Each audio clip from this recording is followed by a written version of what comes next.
Okay, so we're going to draw from observation in color. This is a little complex because it has two parts to it. One is drawing and one is color. So we're going to start with the drawing part. Drawing from observation is a real tricky thing for your brain because it's taking a three-dimensional object and it's flattening it into a symbol, which is a rendering of that object. So it's actually doing a lot, your brain. But we don't have to be perfect, like sit down and draw a perfect object. Boom. We can do a very forgiving process where we build the drawing slowly by making a mark, comparing it to reality, and then changing our mark to better match reality. Good old erasers. So everybody does this. The masters do this. Everybody does this. It means this is the process of drawing. Getting it wrong is part of the process of coming to the conclusion of your drawing. In that way, it's pretty forgiving. So, to begin with drawing, we have to start with observation if we're drawing from reality. This is a nice practice for today in our world because we have a fast world and our brain uses these symbols. You say tomato, your brain has a symbol of a tomato. It's fast. We have to do that to survive. This process slows your brain and your eyes down and engages them with reality. Because reality is never generic. It always has something unique and interesting, and you have to slow down to observe it. When we draw from observation, we're drawing something utterly unique. This object has never been here in front of my gaze where I'm sitting ever before. So we have to slow down and really look close to see the reality and the uniqueness of this situation. So to begin a drawing like this, I want you to start by gazing at that object and giving it your full and close attention. Look at it, and what shapes do you see in that object? Just look at it. I'm drawing a tomato from my garden, a San Marzano tomato.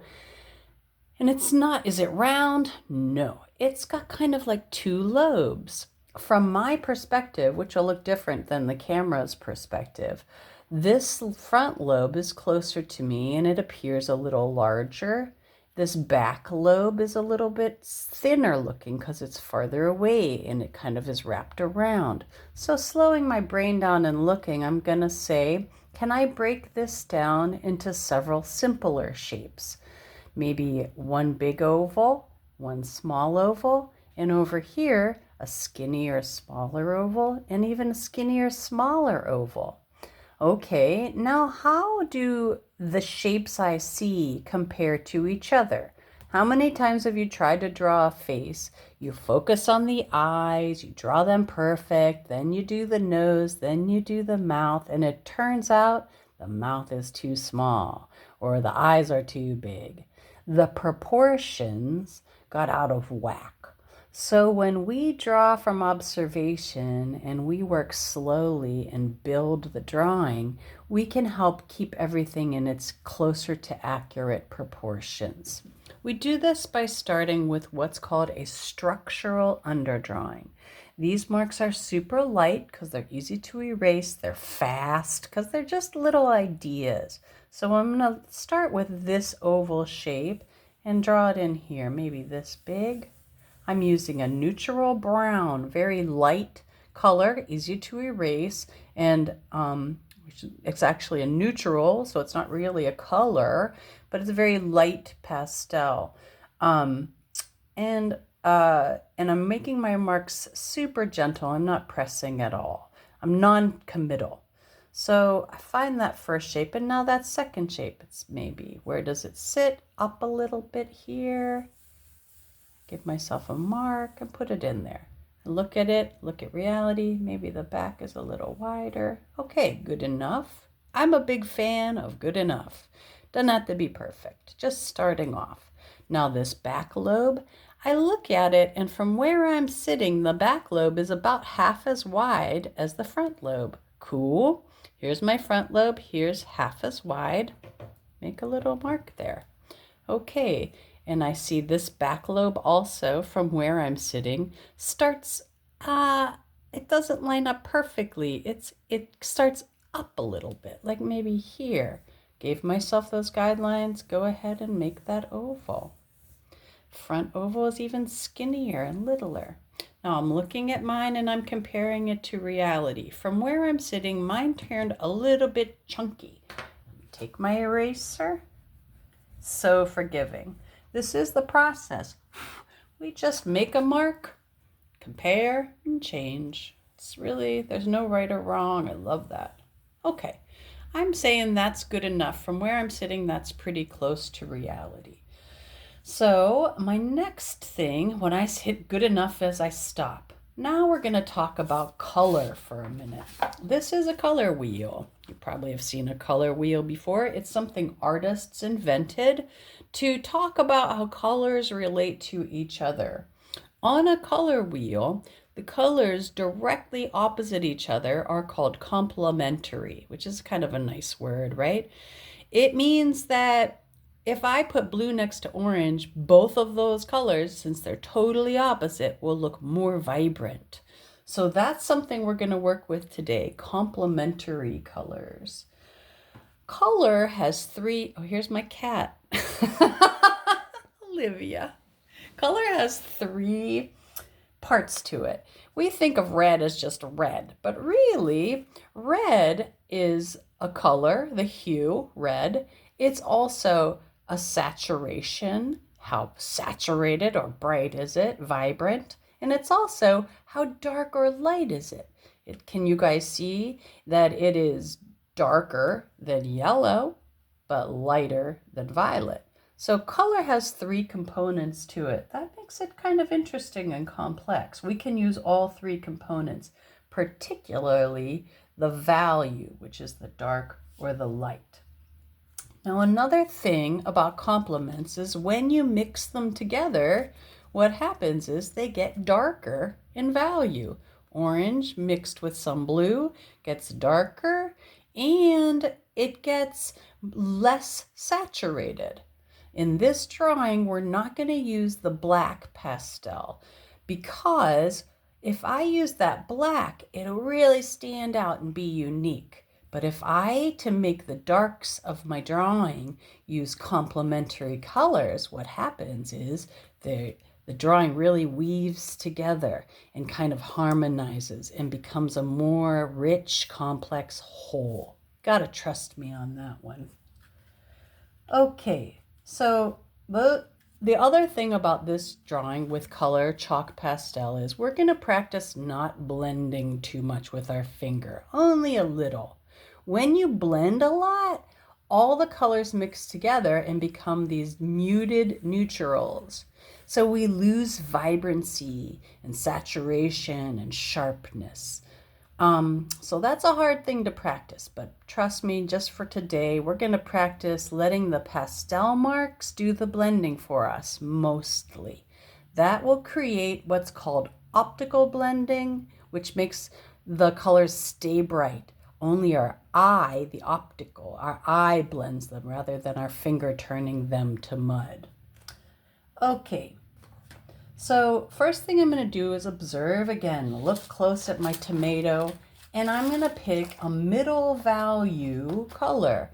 I'm going to pick this orange because it's not too dark, not too light, middle. You don't want to go dark because it's harder to erase. You want to build the drawing slowly. So I'm going to lay in real light right in my drawing, this middle value orange. I'm doing it super light. On my tomato, there's a light reflection here. I'm going to kind of not touch that area too much. Let that only have a little bit of hue on it, this orange. Okay, and in my background, I'm going to go with this darker green in our set. And I'm just going to, just general to specific, lay it in there. I recommend not making a white halo around your object. Sometimes you want to leave that white gap around things to keep it clear, but in reality, there's no white halo around anything. Unless maybe you're psychic and you can see cool things like auras. Maybe we do. But right now, I'm not seeing it, so I'm not going to draw it. Try not to breathe in too much pastel. I'm gonna grab my rag. Where did I put that? Okay. Now in this moment, it's okay to do some blending. Really what I'm doing is just softening. This is our base layer. I have a texture to my table and a texture to the paper. So I'm gonna smush together, blend, I guess, but really just rub these colors into each other so that the base layer kind of evens out. Wipe off my finger there. And now I'm gonna rub in the orange. I'm getting the white halo, but for now, that's okay. Just something to keep in mind. Okay, this is the beginning. I started with a middle value. Now, the next thing I'm going to do and always do is observe. Look again at that object. Next thing we're going to do is squint. Squint at that object and think, where are the darks and the lights? When you squint, the darks really jump out and the lights jump out. So this is darker around here, darker here, little dark over there. So I'm going to take my pastel and I'm just going to put it in there. Don't worry about being perfect. Just let it, it's messy in the beginning. Everything is messy in the beginning. Don't you notice that? Goodness, we come into the world in a mess, don't we? Birthing. Everything's kind of messy in the beginning. No problem. That's part of the process. Notice I'm not trying to get it perfect. What I joke is that I am an imperfectionist. Life is easier that way. Okay, now I'm going to take maybe the darker green. And I'm going to go in here and I'm going to put in a little darker. Actually, that's maybe the same color green. Now it's a little darker. Put in some of that in there. Okay, I'm going to come back with my orange and now I'm going to press a little bit more. Again, I haven't used my finger to blend at all. I'm letting the pastel smush itself together on the page. The particles of hue in the pastel are sort of preserving themselves so that they stay saturated. If I used my finger and ground them into the page, I would be really mixing it up and ending up with getting some sort of like mushy browns.